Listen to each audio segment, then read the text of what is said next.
palavra de Deus, Jonas, capítulo 1, verso 1. E veio a palavra do Senhor a Jonas, filho de Amitai, dizendo: levanta-te e vai à grande cidade de Nínive, e clama contra ela, porque a sua malícia subiu até a minha presença. Porém, Jonas se levantou para fugir da presença do Senhor para Tarsis, que ia para Tarsis, e descendo a Jope, achou um navio que ia para Tarsis. Pagou, pois, a sua passagem e entrou para dentro dele, para ir com eles para Tarsis, para longe da presença de Deus.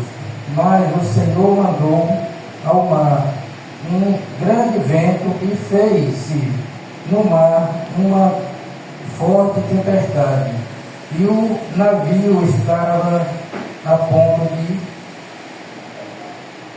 quebrar-se. No 5. Então temeu os marinheiros e clamava cada um ao seu Deus, e lançaram ao mar as fazendas, as coisas que levaram, e lançaram ao mar as suas fazendas, que estavam no navio, para o aliviar do seu peso. Jonas, porém, desceu ao porão do navio, e tendo se deitado, dormia um profundo sono. Verso 6. E o mestre do navio, chegou-se a ele e disse-lhe: que tens, dormiu? Levanta-te e clama ao teu Deus. Talvez assim esse Deus se lembre de nós, para que nós não perecemos, não perecemos. No 7. E diziam os companheiros, cada um a seu companheiro: vinde e lançamos sorte, para que saibamos por que causa nos sobrevém este mal. E lançaram sorte, e a sorte caiu sobre Jonas. No 8. Então me disseram: declara-nos tu agora, por causa de quem nos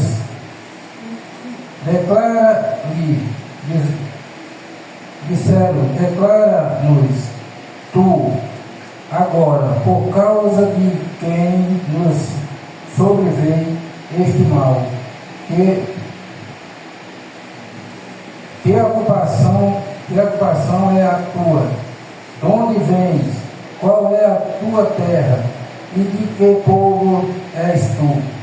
E ele disse: eu sou hebreu, e temo ao Senhor, o Deus do céu, que fez o céu e a terra seca.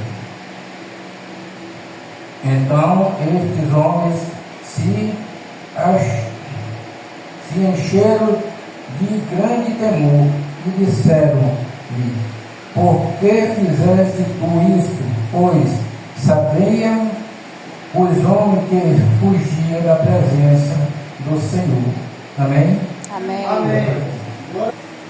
E veio a palavra do Senhor a Jonas, filho de Amitai, dizendo: levanta e vai à grande cidade de Nínive, e clama contra ela, porque a sua malícia subiu até a minha presença. Aqui Deus tinha o quê? Um propósito para aquela cidade, né? Esse propósito que Deus tinha para Nínive era o propósito de salvação. Então Deus chega para Jonas e diz: Jonas, vai para a cidade de Nínive, clama aquele povo, porque aquele povo ali são pecadores. A maldade dele já chegou até mim, mas vai lá e clama, fala para ele, né? Aleluia. E Jonas ali, meus irmãos, um homem que ele vivia fora do propósito de Deus, embora ele era um crente, filho de sacerdote, né? Profeta. Deus queria que aquele profeta fosse até Nínive para falar do pecado dele, que Deus queria salvar aquela cidade. Cidade grande, cidade de 120 mil pessoas, não é uma cidade pequena, né? E Jonas se levantou, mas ele levantou para fugir, né? Ele levantou para sair da presença de Deus.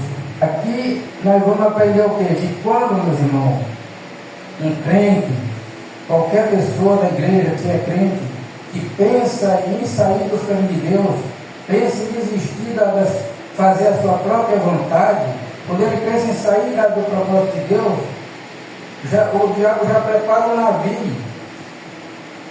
Já prepara o navio. Então joga dessa ali e gera uma tempestade ali muito grande. Os homens ficam apavorados, jogando suas coisas dentro do mar, perdendo tudo. Aí ali os homens descem lá para agora Jonas. Chega lá, Jonas está dormindo. O que é que nós podemos aprender com sono? Sono também é relaxo. Quando tem um crente relaxado dentro da igreja, ou na sua casa, que você não ora pela tua família, você não ora pelo teu povo, não ora por a tua igreja, ali começa a gerar uma tempestade. E muitas das vezes ele pergunta assim: o que foi que eu fiz que está acontecendo isso na minha vida? E Deus vai dizer para ele: tu dormindo, tu não ora, né? Tu não busca Deus, tu sai do propósito de Deus, não faz a minha vontade, e fica se procurando o porquê aquela tempestade na vida dele, né? Quando Deus pediu para Jonas ir para Nínive, porque Deus tinha um plano daquele povo de salvação, e o plano de Jonas, ele não tinha vontade de salvar Nínive. Por quê? Porque ele odiava aquele povo, ele odiava aquele povo ali. Aquele povo era povo mau, povo ruim, que queria acabar com todos os hebreus, né? Eles tentaram várias vezes matar o pai de Jonas ali, e ele cresceu dentro daquele ambiente conturbado ali, e ele foi gerando ódio dentro dele. Ele não gostava daquele povo, por isso que ele não queria para ninguém. Ele foi viver a própria vontade dele. Então, nós não podemos ser assim, como eu estava falando para o pastor, e falei lá aqui o pastor falando de pessoas que não têm compromisso com Deus, e eu estava me lembrando de um testemunho de um pastor que contou. Eles estão fazendo, não é comigo, não é com o pastor, não é com ninguém daqui, eles vão prestar conta com o grandioso, com Deus, né? É ele que nós vamos prestar conta no final de tudo, né?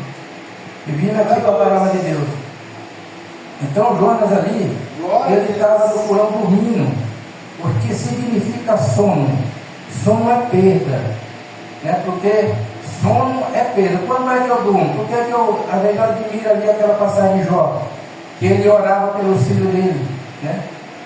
Para ficar de madrugada orando, ali consagrando a família dele. E muitas pessoas não têm essa coragem de consagrar a família, de orar por um filho, orar pelo marido, orar pelo vizinho, orar pelo seu amigo, né? Porque ele está dormindo, está no sono, está ali, está incomodado, né? Aí a destruição vem e fica procurando por quê. E Deus diz: porque tu está dormindo, está acomodado, né? Tem que se levantar de madrugada, né? Para oferecer a tua família a Deus, né? Aleluia, Jesus. O nosso Deus é Deus de oportunidade. Porque ele deu oportunidade para Jonas, né? Se na hora que aqueles homens chegaram e falaram para Jonas: Jonas, o que é que nós vamos fazer contigo para esse mar se acalmar? Aí nessa hora Jonas se acordou, né? Nessa hora ele se acordou e disse: agora eu vou fazer o que eu tenho que fazer. Eu vou assumir o que eu fiz, né? Eu vou assumir aqui essa tempestade que está gerada por minha causa. E tem muitas pessoas que não têm coragem de assumir o seu erro, não tem coragem de assumir o seu releixo, que está relaxado, mas ele tem força de cobrar Deus o porquê está acontecendo aquilo na vida dele, porque aquele mal veio ali no redor dele, na família. Às vezes a família está toda distorcida, aí fica procurando para Deus: por que, meu Deus? O que é que eu fiz? Não lembra? E Deus vai olhando para ele dizendo: porque tu está acomodado, tu não se levanta de madrugada para orar, tu não se levanta de madrugada um dia para jejuar, né? Tu vai para a igreja a hora que tu quer, no dia que quer, e ele está fazendo, vivendo a tua vontade, né? E outro vai dizer assim, ó: a tempestade, aquele que faz a sua vontade, estiver fazendo a sua própria vontade, ele não tem direito de reclamar da tempestade. Tem direito de reclamar? Aquele que vem fazer a sua própria vontade, fora dos propósitos de Deus, ele não tem um direito de reclamar da tempestade. Ele tem que assumir. E Jonas ali, ele assumiu ali na hora, ele disse: olha, eu sei que essa tempestade está acontecendo por minha causa. Então você me pega e joga dentro do mar, que o mar vai se acalmar. E assim mesmo aqueles homens que não eram crentes, né? Era religioso, eles temiam a Deus, né? Mas era religioso. O que é que eles fizeram? Já pegaram Jonas e jogaram lá dentro do mar? Não. Eles olharam assim e disseram: não vou mexer com esse homem, né? Aí foram clamar a Deus: olha, Deus, nós não queremos morrer por causa desse homem, entendeu? Nós não queremos perecer por conta desse homem aqui. Mas se o Senhor está mandando e aceita, é o seguinte: também não joga esse sangue em cima de nós, o sangue dele, o sangue inocente, né? Primeiro eles fizeram isso, eles foram remar para ir para a terra seca e não puderam, porque o mar estava se embravecendo mais ainda. Aí eles clamaram a Deus. Aí foi que pegaram o Jonas e lançaram no mar. Aí por que eu falei ainda agora, meus irmãos, que o vento, o mar, as águas, os animais obedecem a Deus? Porque a Bíblia diz que Deus ordenou um grande peixe para tragar Jonas lá no fundo do mar. Não foi? Na Bíblia não fala assim? Deus ordenou um grande peixe para tragar a Jonas. Aí eu acho que o peixe disse assim: eu estou profetizando aqui. O peixe disse: é, Senhor, o Senhor mandou, eu vou. Foi lá e engoliu Jonas, entendeu? E o ser humano, meu irmão, não obedece a Deus. Ele pode até fingir, tem muitas horas que ele finge que está obedecendo, mas não está. Quando é uma coisa bem pesada que Deus manda fazer, ele não faz. Né? Ele só faz aquilo que é bom. Aquilo que ele quer fazer é do agrado dele.